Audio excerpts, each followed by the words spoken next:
aku Steph Lestari ditemani sama Muhammad Kemal Azan Salahuddin. Nah, kali ini di podcast kali ini nih kita mau bahas sedikit tentang freelancer. Dan kali ini kita ditemani sama Kak Putih Prakacita. Boleh. Mungkin buat teman-teman semuanya udah nggak asing dong freelancer itu apa. Dan mungkin untuk di kalangan mahasiswa gitu ya, mau dapat uang tambahan kan pasti larinya ke freelancer, lebih kayak gitu. Boleh nih langsung kita tanya aja sama. Sebelum bertanya, Oh iya. kenalan dulu nggak sih? Kita kenalan dulu ya. Iya, tak kenal maka tak sayang. Oh, tak aruh, boleh. Sok namanya siapa? Oh, baiklah. Dan Halo, aku Kemenak Siti ya. Iya. Halo semuanya, nama aku Putih Prakacita. Sekarang aku bekerja sebagai guru fotografi juga, ada freelancer fotografernya juga. Terus aku juga konten kreator juga, aku bikin TikTok, YouTube, Instagram, pokoknya semuanya lah, pokoknya yang penting halal ya. semuanya digarap gitu. Ya, kayak kalau aku gitu kayak pusing gitu loh, lebih kayak aduh apa gitu. Tapi aku mau tahu dong freelancer itu tuh apa sih? Jadi freelancer itu kan pekerja lepas ya kalau bahasa Indonesia kan. Jadi sebenarnya kamu menyukai bidang apa, terus kamu geluti sebagai satu profesi. Itu sih. Jadi aku juga berawal dari hobi. Hobi aku kan fotografi. Aku suka banget fotografi dari SMP. Aku suka banget motret. Asalnya motretnya masih alay-alay tuh, nggak sih bunga yang kecil doang, difotoin belakangnya agak-agak blur kan kayak wow bagus banget gitu. Masih foto iseng-iseng doang, Kayak tinggal jepret. Iya, ngerasa kayak estetik banget pada saat itu. Terus makin lama aku ngerasa kayak butuh duit nih, duit kan ya, kebutuhan ya. Makin dewasa makin banyak juga kan keinginannya ya. Jadi butuh pendapatan lebih. Betul. Nah, aku waktu tuh freelancer itu pas lagi kuliah. Jadi pada saat itu Instagram baru naik banget. Terus aku coba nawar-nawarin ke teteh-teteh yang cantik. Teh mau nggak difotoin buat Instagramnya biar bagus? Gitu. Oh iya, mantap. Marketingnya mantap ya. Boleh ya? Enggak, pada saat itu kan masih kayak jarang lah orang juga apa sih foto juga paling ya udahlah pakai handphone aja. Dan pada saat itu juga handphonenya juga belum kayak sekarang 14 Pro Max kan ya. Iya, terus ya udah deh aku fotoin, aku sambil belajar ngasah skill juga, sambil kayak ngeposisiin di fotografinya juga, sambil ada cuannya juga kan lumayan. Udah gitu pada mau, dan dari situ kayak oke nih boleh nih aku coba. Pokoknya banyak banget betul loncatan yang aku pijaki gitu. Nah sampai sekarang aku ngerasa aku kayaknya nggak mau kerja kantoran. Kayaknya udah nyaman di sini aja deh. Nah tapi nggak tahu ya kalau kedepannya kayak gimana ya, walau alam kan aku juga udah menyelesaikan S2 nya juga pendidikan lagi, jadi kan kayaknya sayang juga kalau misalnya lama nggak akan dipakai si ilmu tuh, kayak sayang aja. Jadi aku pasti pingin juga merambah ngajar ke dosen misalnya, walau alam insya Allah. Ya. Oh, baik. Cukup banyak juga ya untuk yang digarap. Tapi itu berarti Kak Putih mulainya pas kuliah. Pas kuliah. Pas SMP atau SMA gitu pernah nyoba nggak sih Kak, kayak nebeng-nebeng sama orang, ikut bantuin jualin produk orang, itu kan kayak dapet cuan tambahan juga tuh. Bener sih. Pernah nggak sih? Pernah waktu SMA sih. Waktu SMA aku tuh jualannya tuh udah jualan pulsa. Iya, jadi teteh pulsa gitu ya, ke kelas-kelas. Put mau pulsa, mau dulu kan belum ada yang jualan paket data. Mereka pasti berawal dari pulsa, beli pulsa 10.000 berapa buat seminggu misalnya kayak gitu-gitu. Ya lumayan juga itu kan 10.000. Terus nagih-nagihin, aku berawal dari situ jualan pulsa. Terus udah gitu kalau misalnya fotografi aku belum kepikiran buat ngejual jasa, karena menurut aku kayak ya udahlah aku masih suka-suka aja. Paling aku kayak di OSIS buat jadi tim dokumentasi. Aku selalu tim dokumentasi dari OSIS tuh, SMP, SMA, sampai ke himpunan pun aku sebagai tim dokumentasi. Jadi selalu jadi teteh dokumentasi. Nah aku senang aja kayak ngefotoin, nge-capture momen, terus kayak memorable, terus kayak ada aib-aibnya, nanti pas kumpul dikeluarin keluarin aja ya. Dikeluarin buat dendam gitu ya. Awalnya dari situ itu kan senang. Terus baru berani ngerambah ke yang fotografi dan buat jadiin duit itu pas udah kuliah. Pas udah kuliah ngerasa kayak lumayan juga nih, lumayan enak lah gitu. Kayak punya duit waktu itu juga masih 50.000 lah, masih ecek-ecek 50.000 satu sesi gitu kan. Ya udah nggak apa-apa. Sekarang kan 50.000 makin naung. Sekali jajan juga udah habis kan dulu kayak ya udah gratis aja gitu kan, sampai ada nominalnya berapa Iya, gitu. iya. Nah sebelum kakak ngasih nominal nih ke orang-orang gitu, kakak ada latihan dulu nggak sih, latihan foto dulu? Oh, iya. Aku tuh dulu zaman SMP itu paling ikutannya kayak workshop. Misalnya ada sekolah bukan kayak kursus fotografi lah ya. Mereka lagi ada workshop pas lagi bulan puasa misalnya hunting bareng. Aku ikut hunting bareng karena aku suka misalnya hunting bareng ke kebun bibit, tau kan Iya, kebun bibit tahu. yang di bawah Baltos. Aku ke situ pelesiran, fotoin, terus kayak lucu aja kehidupan di bawah jembatan itu seperti apa, aku fotoin. Terus pada saat itu aku belum ada kayak Getty Image pun belum ada yang jual foto di internet, belum ada. Jadi aku kumpulin aja foto-fotonya, fotoin, seneng. Terus dari situ kan belajar ada sama ahlinya, misalnya oh ternyata ini foto kamu misalnya terlalu cerah, misalnya oh ternyata foto kamu komposisinya kurang enak nih, kayaknya lebih enak kalau kayak gini. Itu kan kayak ada koreksi lagi kan dari yang ahli. Nah aku belajar kan dari situ. Cuman kalau misalnya untuk yang lebih profesional aku belajarnya pas aku kemarin sebelum S2. Jadi sebelum S2 kayak ngapain lagi ya, gabut kan. 2020 masih pandemi awal kan. Pandemi juga kan? ya. Ngapain lagi ya, yaudah deh belajar fotografi deh, karena aku ngerasa aku dengan belajar apapun mau belajar fotografi, mau belajar apapun lah pokoknya, semua ilmu tuh nggak ada yang sia-sia. Ya kan, ilmu tuh yang paling investasi yang paling bisa berguna lah sampai jangka panjang, jangka panjang. Kayak agak apa ya, nggak apa. BTW nih, kan tadi udah kan ini panjang banget, long story banget kan. Nah, ada nggak sih kayak tantangan dari cerita itu tuh kayak aduh aku nggak bisa ini sih, kayak insecurity ya selanjutnya apa Pahitnya apa sih selama perjalanan itu ya? Kayaknya kan kita ngedengerinnya juga, wah panjang juga, terus sekarang yang digarapnya banyak banget gitu kan. Kayaknya semuanya diambil. Kalau yang di fotografi itu yang aku merasa insecure itu adalah ada fotografer cewek juga dan dia lebih deket jadi kayak lebih kenal lebih luas lagi sama kayak model-model, lebih banyak relasi, lebih banyak relasinya. Terus kayak aku sih sebenarnya orangnya nggak yang gampang cemburu kayak kok bisa ya, aku lebih mikir kayak gimana ya caranya. Jadi aku buat buat ke diri aku sendiri, buat berpacu gimana caranya gitu. Bukan kayak kok sih itu bisa ya, udahlah itu aja kan katanya juga, kalau lu bisa ngapain gue enggak, kalau lu bisa gimana caranya gitu. Lu bisa, gue gimana ya caranya? Iya benar juga. Nah, buat mahasiswa juga harusnya kayak gitu ya. Ketika orang lain bisa, harusnya kita bukannya iri, tapi harusnya kita mikir juga dia bisa, kita juga harus bisa. Jadi harus jadi tantangan juga ya, bukan jadi bikin kita minder gitu. Gitu. Selain itu ada lagi nggak sih Kak yang bikin minder atau tantangan lainnya yang Kakak laluin selama freelance ini? Kalau itu paling di konten creator kali ya. Nah itu konten creator lumayan sih yang banyak bikin insecure tuh banyak banget, karena di konten creator tuh banyak banget. Apalagi aku kan di kontennya beauty, skincare. Terus kan orang-orang jago make up, aku nggak bisa make up, ya udah aku larinya ke skincare aja. Terus banyak banget orang-orang yang skincare misalnya di endorse banyak sama brand-brand. Kok gue nggak ada yang endorse gitu. Kadang-kadang ada pikiran kayak gitu. Tapi ya udahlah, paling ya gitu-gitu aja. Terus kadang-kadang ngeliat hasil videonya, misalnya kok dia lebih bagus ya, misalnya dia ternyata lebih valuable daripada aku salahnya di mana ya. Aku kadang-kadang suka kayak koreksi diri aja kayak gitu. Jadi paling yang insecure-nya gitu. Misalnya kalau aku udah insecure, aku nggak boleh lama-lama insecure, paling dipikir lagi gimana caranya buat bisa keluar dari itu semua gitu, keluar dari rasa insecure itu gitu. Wih, keren banget ya sih tadi. Banyak banget value yang kita ambil dari sini. Iya, dan bayangin dari zaman kuliah sampai sekarang udah lulus S2 gitu ya, pasti banyak banget pahit manisnya gitu ya Kak.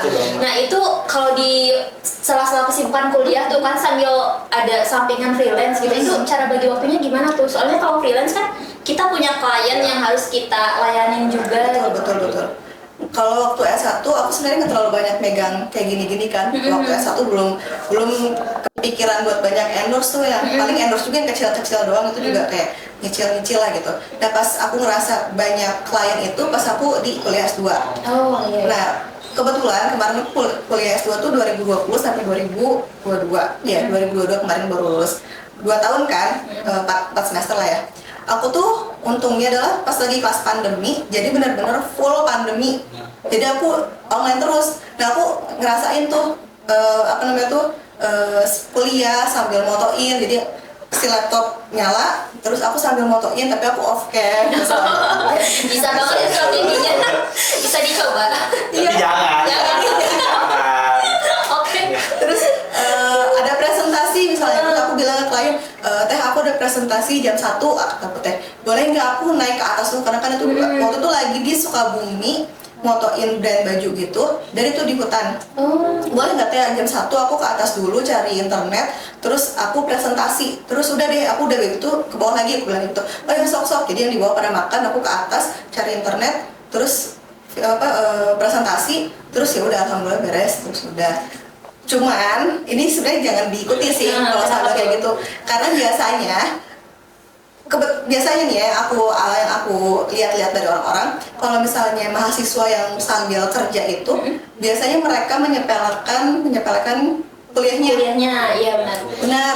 Jadi ya kayak aku merasa kalau di pandangan orang-orang yang kuliahnya bener-bener tuh aku kayak nyepelein kuliah aku gitu ya. Padahal kan balik lagi ke niatnya. Nah, tapi kalau misalnya kita bisa straight sama tujuan kita, itu tuh bisa jadi mencapai tujuan kita. Tapi kalau misalnya enggak, banyak banget teman-teman aku yang mundur. Jadi kayak, ya udahlah, aku mundur aja, cuti aja. Nah, udah ngambil cuti kan batas 2 kali kan biasanya. Udah ngambil cuti 2 kali, yaudah deh nggak dilanjutin lah. Ujung-ujungnya pindah kuliah, pindah kampus, banyak banget kan yang kayak gitu kan. Karena mereka ngerasa kayak, gue udah kerja nih, kan kuliah untuk kerja biasanya kayak gitu. Terus gue udah kerja, ngapain buat kuliah? Nah, kadang-kadang kayak gitu. Padahal kan ilmu juga penting gitu. Ih, keren banget. Ih, ya Allah, aku tidak bisa berkata-kata lagi. Jadi kayaknya jadi pengen kayak setiap ngomong tuh ada value-nya gitu. Iya. Walaupun kesalahan tapi kayak dikasih value-nya. Iya. Pantesan bisa menggarap semua itu dengan baik gitu loh. bener banget. Nah terus itu waktu S1 nyari kliennya gimana tuh Kak Putih? Awal mulanya Waktu S1 itu awal mulanya nyari klien dari orang-orang terdekat. Jadi jangan dulu mikir misalnya, aduh gimana ya caranya buat dapat klien Raffi Ahmad, gak kepikiran dong. terlalu melangit ya kan? Terlalu melangit kan. Ya udahlah si Anu aja yang suka, misalnya ada yang cantik nih, mau nggak aku fotoin, kayak aku tawarin kayak gitu. Kalau nggak misalnya umur kuliahan kan suka mulai ada yang tunangan atau misalnya mereka ada acara apa, mau nggak aku yang dokumentasiin, udah beres ikhlasin dulu aja misalnya gitu.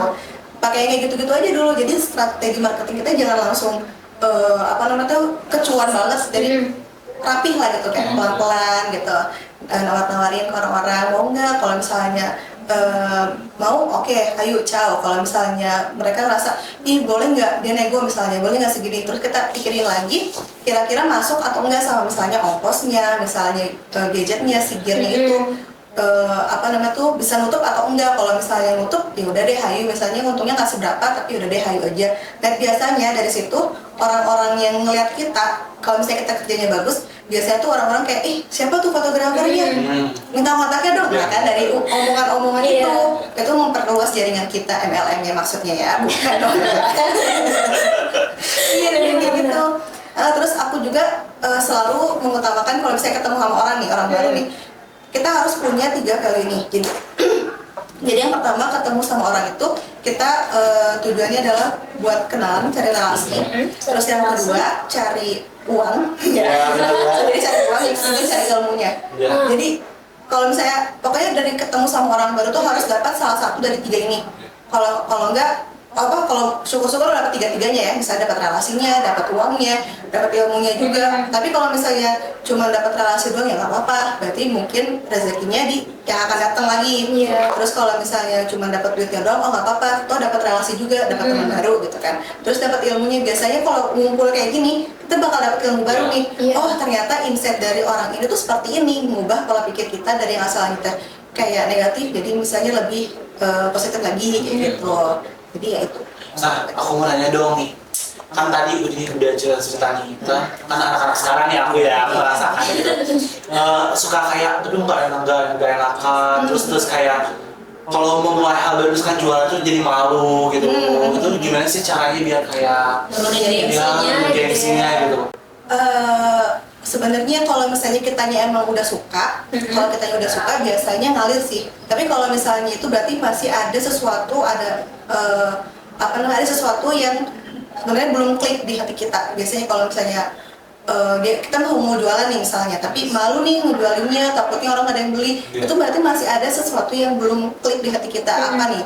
Biasanya kalau misalnya udah klik, ya udahlah mulai aja dulu, pasti mulai kayak gitu kan, mulai dulu aja. Terus kalau misalnya ada yang beli, ada yang enggak, ya itu mah rezeki gimana Allah kan. Ya udah. Jadi pokoknya mikirnya jangan dulu mikir ke nominal. Mikirnya tuh kayak ya udah deh mulai dulu, toh salah atau enggak pun kita belajar lagi besoknya. Misalnya sekarang yang misalnya jualan nih, jualan kue misalnya, sekarang yang beli cuma 1 orang, besok nggak ada, oh ternyata mungkin aku packagingnya kurang rapi atau gimana misalnya. Terus besoknya lagi jualan lagi dengan packaging yang agak berbeda, oh ternyata ada 3 orang yang beli nih. Terus koreksi lagi rasanya, oh ternyata misalnya variannya kurang bervariasi misalnya. Besok datang lagi, koreksi lagi, terus oh ternyata besok nambah. Nah pasti dari situ lumayan gitu. Jadi pastikan dulu di hati kita udah klik. Kalau misalnya belum klik ya pasti susah sih memang. Iya. Jadi emang semuanya berawal dari diri kita sendiri. Gitu. Kitanya mau mulai atau enggak. Yang utama tuh pasti niat kitanya harus pas dulu ya, biar konstan juga ke depannya ya, biar gak tiba-tiba berhenti gitu. Betul. Kalau kata Justin Bieber mas, love yourself. Nah, mantap. Nyanyi gak? Jangan. Nanti aja udah siarannya. Kita Nanti di belakang aja Kak. nih, aku mau flashback dari ke zaman SMA. Oh baik. Aku dengar katanya mau jadi announcer. Mantap. Mau jadi. Itu ceritanya gimana sih? Kita pengen banget jadi announcer tuh gimana sih? Itu sebenarnya bisa dijadiin freelance juga ya. Iya, bener. Itu kan dari hobi ya. Dari hobi juga itu. Jadi waktu aku nggak SMA sih sebenarnya, kayak SD. Oh emang udah gitu. Wow. Jadi seneng banget ngobrol ya sama orang gitu. Aku tuh paling seneng ngobrol orangnya. Paling seneng ngobrol. Jadi ketemu sama orang baru tuh aku tuh tidak yang kayak aduh siapa malu gitu. Aku nggak terlalu kayak gitu. Aku orangnya kayak berani aja. Terus aku tuh awalnya pingin jadi announcer itu karena aku inget banget aku lagi menuntang kembali perahu di radio, di mobil, kedenger radio kan, kayak mereka siaran dari mana itu tuh kayak aku pingin banget kerja yang nggak di kantor. Dari itu aku udah mikir aku nggak pingin kerja di kantor. Emang udah dari dulu niatin nggak mau di kantoran gitu. Aku tuh pengen kerja yang kayak misalnya sambil fleksibel, yang enak, yang bisa sambil jalan-jalan. Aku pengen kayak gitu. Dan aku ngedengar kayak radio itu, si penyiar radio itu lagi siaran di mana, terus siaran misalnya ada berita apa kan, ngedengernya berita radio kan. Si berita-berita misalnya dia siaran dari mana, terus disiarin kayak gitu, terus kayak suara, cuma kedengeran suaranya doang, jadi mukanya nggak tampil. Kayaknya menarik nih. Cuman aku tuh waktu pas di SMA SMP tuh karena mungkin ada korban bully juga kali, kayak aku merasa tidak cantik waktu SMA tuh. Aku lumayan nggak pede sih, aku ngerasa kayak banyak orang-orang yang lebih cantik dari aku, terus mereka kayak lebih populer daripada aku. Jadi aku ngerasanya ngelebarin relasi aku dari OSIS doang. Aku kenal sama si ini, tapi aku nggak yang kayak tebar pesona gitu kan. Ada yang kenal tapi tebar pesona. Nah kalau aku nggak kayak kenal nih, nanti mungkin next time kita bisa kerja bareng atau gimana. Kayak gitu. Nah mereka yang si cantik-cantik ini biasanya mereka ikutan kayak school radio di Ardan kayak gitu kan. Itu paling gitunya. Paling terkenal kan. So aku tuh aku nggak ikutan kan yang ekskul yang populer lah, kayak misalnya kabaret kan, biasanya kan mereka kabaret di situ kan. Kalau enggak misalnya cheers, kalau enggak apa gitu. Aku anak OSIS doang, atau anak OSIS mah gigs gitu ya. Kayak naon gitu, nggak terlalu dilihat gitu ya. Terus cuman kayak pingin aja. Nah mungkin aku ngerasa dari cita-cita aku yang dulu itu mungkin dijabak sama Allahnya itu mungkin di fotografi ini, karena ternyata aku kemarin dapat panggilan, ke Singapura Put, foto yuk. Oh boleh gitu. Kayak alhamdulillah gitu. Boleh nggak sih cukup tenang dulu? Seru.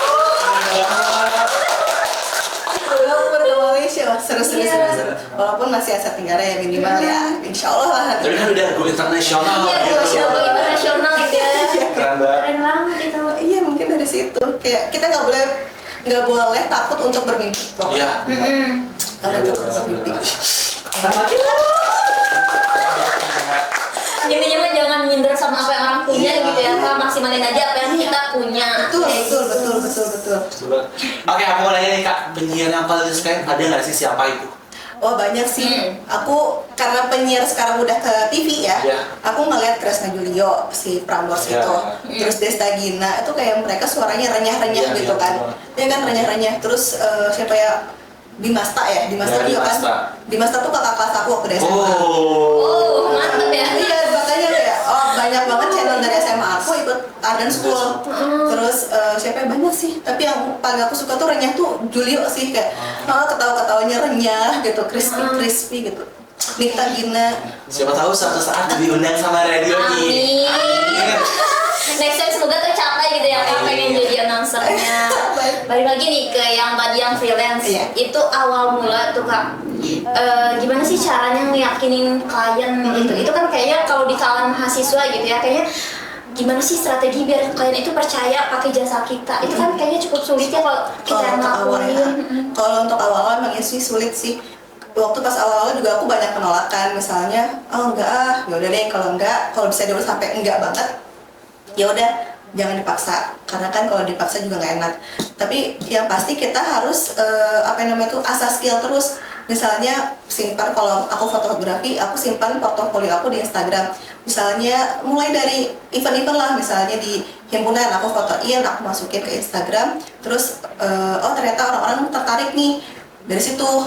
Jadi pokoknya apa yang kita punya jangan dulu ke, misalnya kalau misalnya belum ada yang belum ada yang ngelihat hasil kita, ya udah kita cari teman-teman terdekat aja dulu, nggak usah dibayar dulu. Yang penting up aja dulu ke media, pokoknya di up dulu aja ke sosial media. Terus biar orang-orang tuh lihat, biar orang-orang tuh tahu. Nanti kan kalau misalnya tahu, mereka juga bisa menilai dengan sendirinya. Oh ternyata ini bagus nih, bolehlah gitu, harganya juga oke, bolehlah kayak gitu. Strategi marketingnya benar-benar dipakai juga ya, sosial medianya. Iya betul, sosial media berpengaruh banget.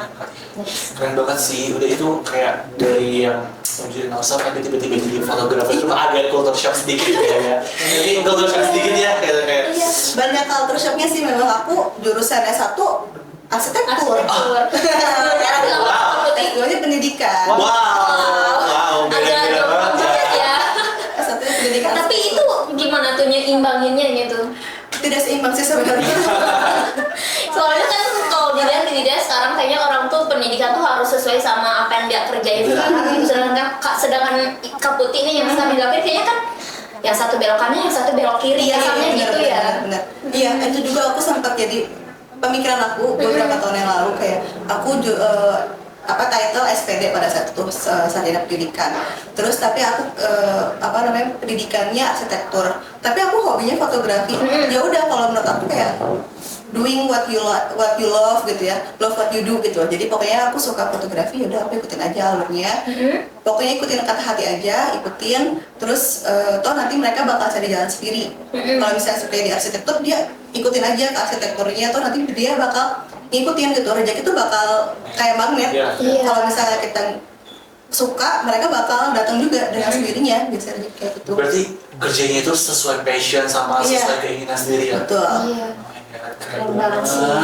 Keren banget. Tapi sebenarnya itu juga bisa jadi dikombinasikan ya, yang satu fotografer, yang satu arsitektur. Mungkin Kak Putih pernah nggak sih kepikiran arsitektur misalnya? Iya, misal bikin studio foto. Kalau biasa aku pernah dengar nggak sih? Pernah bikin ya? Aku belum pernah sih kalau bikin, cuman kayak aku pernah kepikiran. Pernah kepikiran? Pernah. Mungkin budgetnya juga lumayan ya untuk studio foto itu. Terus jadi aku nyicil aja, paling beli kayak gini-gini lah, beli yang mini-mini gitu buat bikin YouTube aku misalnya. Terus iya kan YouTube juga. Terus buat pokoknya bikin, kalau enggak bikin foto flat lay misalnya, kan tuh bisa buat yang kecil-kecil kan, flat lay misalnya, apalah, gantungan kunci. Dulu kan aku juga jualan, for information aku juga jualan gitu, jualan strap mas pada saat pandemi. Sekarang juga masih, tapi kalung-kalung gitu. Kayak gitu-gitulah. Jadi apa tadi teh pokoknya gitu. Aku sih dulu Bisa dikombinasikan ya antara pendidikan yang diambil sama hobi itu yang sekarang jalanin. Fotografer sih, aku mau dong. Pernah nggak sih foto produk? Terus dapat kliennya kayak ribet banget gitu, kayak ini salah gitu salah. Banyak Dan itu maunya. harus gimana sih kita? ikutin aja apa yang maunya. Oh iya. Bener sih. Cuma kan biasanya kan kalau anak zaman sekarang kan kalau nggak sabaran bikin kayak ngegas lagi gitu. Iya. Aku tuh pernah, karena aku kan di fotografinya bagian apa brand. Jadi motoin model, baju, gaun, dan itu tuh tahu nggak sih kalau misalnya foto satu seri nih ada misalnya 10 warna, pink, salem, peach, itu kan warnanya mirip-mirip. Iya. Terus kayak kuning agak-agak orange gitu kayak mirip. Ini warnanya salah koreksi. Ini warnanya salah koreksi. Itu tuh bener-bener kayak PR-nya banyak banget. Itu biasanya karena aku di situ, kesalahan aku di situ kalau lagi potret. Biasanya kesalahannya di warna, karena kan kalau misalnya udah koreksi warna, misalnya di Lightroom nih, udah koreksi warna, ternyata warnanya tuh agak melenceng. Itu harus disesuaikan lagi karena nggak mau tahu kan si klien tuh pingin warnanya sesuai, jadi mereka jual apa yang ada. Nih kayak gini-gini kan warnanya agak-agak bingung ya. Iya. Abu-abu, biru, atau hijau, bingung kan? Biasanya di kamera kan suka beda gitu. Iya, di kamera udah beda lagi. Dikoreksi sampai gini teh bener nggak, gini teh bener nggak, terus kayak dikit lagi put, udah bener misalnya kayak gitu. Ya udah pokoknya ikutin aja. Sekarang kalau misalnya malas dikerjain, nanti kita nggak dipakai lagi, nanti kita kemana duit kita nggak ada. Iya benar banget. Itu kalau misalkan ngedit gitu, terus kan banyak revisian segala macam, itu Kak Putih ngerjain sendiri atau dibantuin siapa nggak? Ngerjain sendiri sih kalau untuk ngedit. Oh. Kalau untuk yang brand iya, tapi kalau misalnya aku kan fotografi buat wisudaan juga. Nah kalau wisudaan itu ada yang kadang-kadang aku cuma fotoin doang, ngasih file mentahnya ke apa namanya kayak vendor itu, vendor fotografi wisudaan. Yang edit nanti ada editor. Tapi kan kalau wisudawan juga mereka bajunya nggak terlalu apa ya, nggak terlalu neko-neko lah, maksudnya baju nggak harus sesuai dengan warna aslinya. Mereka bisa ngikutin tone sesuai dengan si editor aja. Biasanya kayak lebih enak sih. Cuman yang agak PR emang buat di brand, buat di jualan marketplace gitu gitu.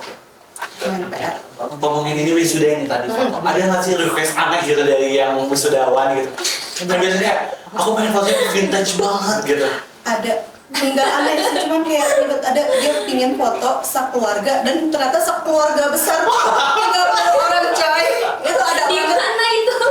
Kemarin wisudawan aku sempat aku pingin foto tapi aku nggak akan di kampus katanya. Boleh nggak aku pingin request di rumah makan ini misalkan. Oh boleh, terus yaudah aku berangkatlah ke sana. Teh boleh nggak aku budgetnya segini tapi untuk keluarga besar. Aku pikir keluarga besar tuh ya minimal berapa orang ya, 10 orang. Iya. Ya nggak sih? Iya, 10. Iya kalau ada nenek, kakek, uak, bibi gitu kan 10 orang. Aku boleh. Pas datang, teh 30 orang. Itu kayak menyesal sih, tapi ya udah karena udah terlanjur boleh ya udah gitu. Ya udah di harganya segitu untuk 30 orang itu paling kayak shock gitu. Orang itu masih muat di kamera aku kayak ayo mundur, kayak mundur kan. Agak repot ya ngaturnya juga.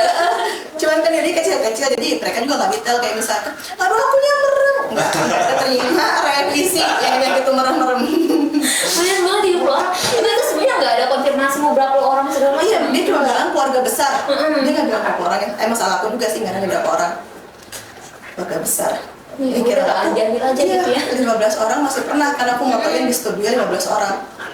Untungnya ini outdoor, kalau misalnya indoor nggak ngerti deh gue harus kayak gimana. Agak kaget. Harus betul otak ya. Kayak Gimana nih ngekomposisiinnya si kecil, oh di bawah anak kecil yuk, yuk bapak-bapak begini yuk. Susah. Agak kaget. Pas datang tuh tiba-tiba kok se-RT lebih. Iya bener. Kaget ya. Rombongan haji nih mah. Selain fotografer, Kak Putih juga ada itu ya, YouTube. Iya. Masih suka ngevlog Kak? Udah jarang sih karena sekarang kan video lebih ke TikTok ya, jadi aku lebih senang ke TikTok. Oh, di TikTok juga bikin? Bikin. Tapi masih baru sih TikToknya juga belum. Masih 500 orang yang nge-follow ya juga. Nanti juga naik. Ya, Ya, amin. emang kalau konten TikTok itu tentang apa sih Kak kalau dia tahu? Beauty. Oh beauty. Skincare. Tasya Farasya ya. Iya. Tampil cantik aja deh. Iya. Itu termotivasi dari siapa sih Kak bikin beauty vlogger gitu? Jadi aku tuh emang lebih suka ke skincare daripada ke makeup karena aku nggak bisa makeup. Terus aku seneng gitu kayak, ini serum apa nih, coba iya, terus cocok nggak cocok. Terus kan aku nggak suka ke dokter ya, kalau ke dokter kremnya cuma krim dokter doang. Nah kalau aku suka nih, terus kulit aku juga untungnya nggak terlalu rewel, nggak terlalu kayak misalnya, iya aku nggak cocok atau gampang iritasi atau gimana. Jadi ya enak-enak aja, terus dapat duit, terus kayak dapat produk baru dan rata-rata aku terimanya juga sih brand-brand yang emang udah tahu, bukan brand yang bukan brand yang abu-abu ya, bukan brand yang abu-abu yang kayak baru atau belum ada BPOM-nya atau kayak gimana. Aku lebih suka kayak brand-brand yang udah tahu lah gitu. Boleh dong rekomendasi ya. Kulit aku tuh Bermi ya. Boleh. Jadi konsultas ya say. Konsul di sela-sela ya. Terus tapi yang ini tuh kering gitu. Rekomendasi kan ya. Aduh. Asli apa ya? Gila. Aduh. Mau dibahas sekarang. Mungkin saya jadi belakang. Oke baik. Apa ini aja ya, maaf. Ya, langsung aja. Ya, mau ngomongin skincare nih. Oh my god, terus gimana tuh? Itu paling banget nih, soalnya kayak ngomongin skincare nih. Ada nggak sih kan TikTok tuh banyak tuh skincare apalagi yang sekarang. Tau nggak sih yang hitam wajahnya gara-gara kayak kulit itu? Tahu. Serem banget. Nah, caranya biar kita nggak kena hal seperti itu gimana sih? Iya. Apalagi kan anak-anak sekarang tuh sukanya beli di pasar-pasar gitu. Nah itu ya, Kak Putih kan biasanya dapat endorse juga tuh dari yang lain gitu. Itu pernah diseleksi dulu atau gimana nggak sih? Iya, Nggak semuanya diambil kan ya? Iya. Aku tuh nggak ngambil yang, tau nggak sih yang dikasih label biru di botolnya. Jadi kayak apa ya? Kayak dari dokter itu aku nggak ngambil. Paling misalnya kerja sama klinik nih, aku minta kerjasamanya treatment aja, misalnya facial atau pokoknya treatment gitu ya, bukan obat atau bukan krem, karena aku nggak berani. Biasanya itu kan kalau yang Mercury itu dia tuh belinya tuh dari Shopee, biasanya dari marketplace, tapi yang harus pakai resep dokter. Nah kan sedangkan dia nggak ada konsultasi sama dokternya, dia nggak ada dokternya nggak ngeliat nih kulit dia kayak gimana, kurangnya apa, perlunya apa, terus dia pakai aja yang sotoy gitu, pakein. Terus katanya kan awal-awal mah kinclong, tapi lama-kelamaan jadi hitam kan. Serem juga sih. Yang pasti kita harus tahu dulu ingredients yang terkandung dalamnya. Biasanya kan kalau yang botol dari dokter itu biasanya mereka nggak ngasih ingredientsnya, terus mereka juga nggak ada BPOM-nya.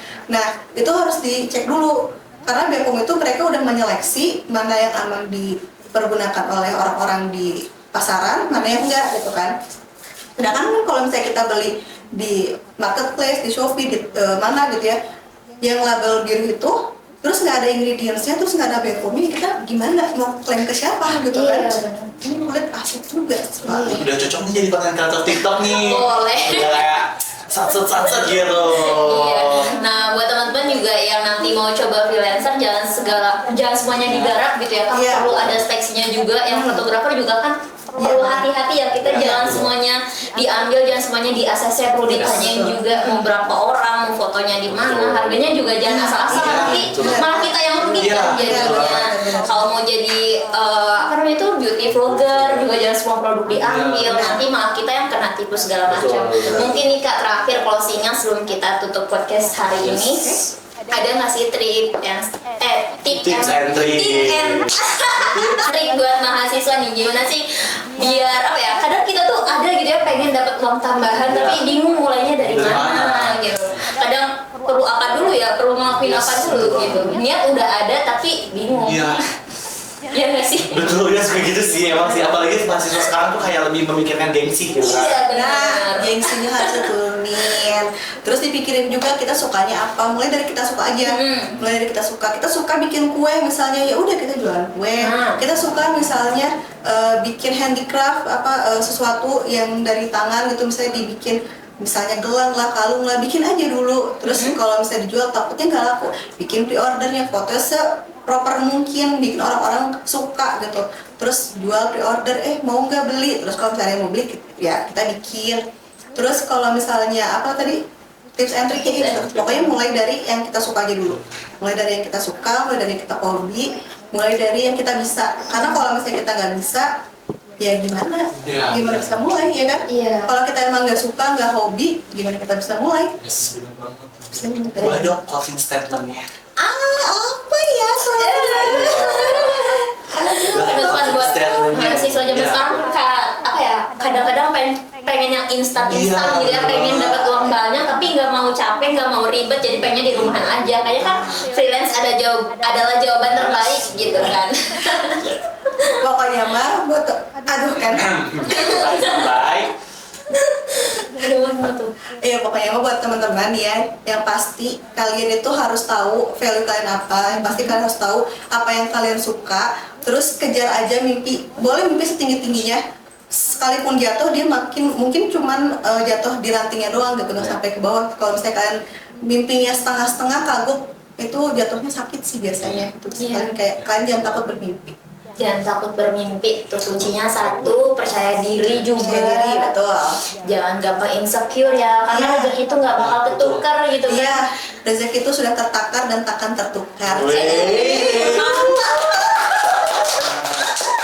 Oke, mungkin kita tutup dulu podcast sore ini, dan buat teman-teman stay tune karena kita bakal ada episode 2 dari Eva Talks. Bye bye.